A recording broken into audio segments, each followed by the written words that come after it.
السلام عليكم ورحمة الله وبركاته. إن الحمد لله نحمده ونستعينه ونستغفره ونعوذ بالله من شرور أنفسنا ومن سيئات أعمالنا. من يهده الله فلا مضل له ومن يضلل فلا هادي له. ونشهد أن لا إله إلا الله وحده لا شريك له ونشهد أن محمدا عبده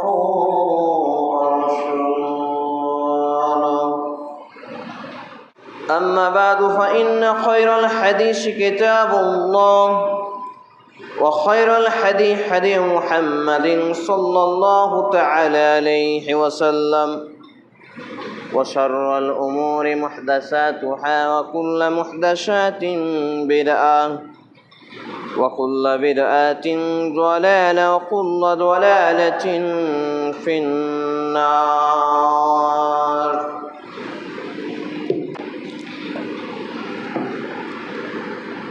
الحمد لله رب العالمين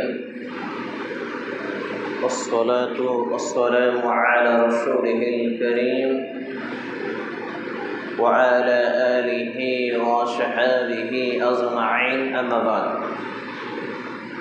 قال الله تعالى في كلامه المجيد والفرقان الحميد: أعوذ بالله السميع العليم من الشيطان الرجيم.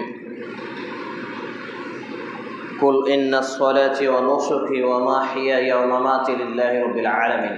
الآية. وقال الله تعالى: لقد كان لكم في رسول الله أسوة حسنة لمن كان يرجو الله واليوم الآخر وذكر الله كثيرا. عن أنس رضي الله تعالى عنهما قال: قال النبي صلى الله تعالى عليه وسلم: لا يؤمن أحدكم حتى أكون أحب إليه من والده وولده والناس أجمعين. رواه البخاري بسند صحيح.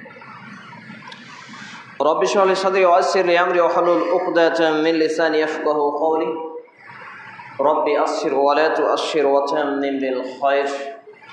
رب زدني علما رب زدني علما رب زدني علما. যাবতীয় প্রশংসা, গুণগান, গুণকীর্তন, হামদ ও শান একমাত্র আল্লাহ রাব্বুল আলামিনের নিমিত্তে, যিনি এক এবং একক, ওয়াহদাহু লা শারীক, খালিক এবং মালিক। যেই আল্লাহ রাব্বুল ইজ্জাতের প্রশংসার ধারা শেষ করা অসম্ভব, তারই প্রশংসা করত আন্তরিকতার সাথে পুরুষ হিসেবে উচ্চস্বরে পাঠ করি। আসুন আমরা বলি ফিরে আলহামদুলিল্লাহ। অক্টোবর অসংখ্য দরুদ ও সালাম শান্তির ধারা বিবর্ষিত হোক সর্বশ্রেষ্ঠ মহামানব, উম্মতের দরদি, মানবতার মুক্তির দিশারি, মহাত্মা মহাপুরুষ মুহাম্মদুর রাসূলুল্লাহ সাল্লাল্লাহু আলাইহি ওয়াসাল্লামের প্রতি আমরা বলি আল্লাহুম্মা সাল্লি আলাইহি আল্লাহুম্মা বারিক আলাইহি সাল্লাল্লাহু তাআলা আলাইহি ওয়াসাল্লাম।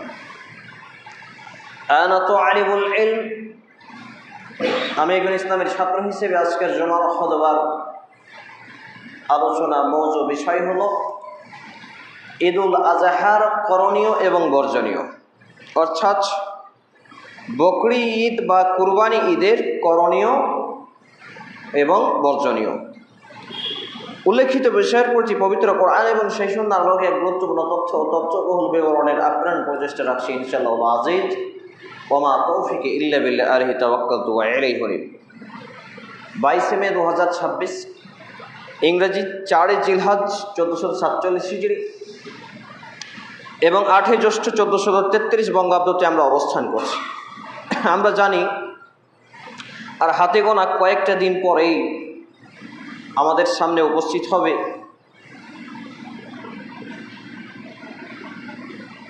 ঈদুল আজহা বা কুরবানির ঈদ। বা আনন্দ উৎসবের একটি মৌসুম। আল্লাহ রাব্বুল আলামিন আমাদেরকে বাঁচিয়ে রাখলে ইনশাআল্লাহ তাআলা 28শে মে, 10ই জিলহজ এবং 14ই জ্যৈষ্ঠতে আমরা এতক্ষণ ঈদুল আজহা বৃহস্পতিবারের দিন পালন করে নিজ নিজ পশু, হালাল গৃহপালিত পশু দ্বারা কুরবানির কাজে ব্যস্ত থাকবে ইনশাআল্লাহ।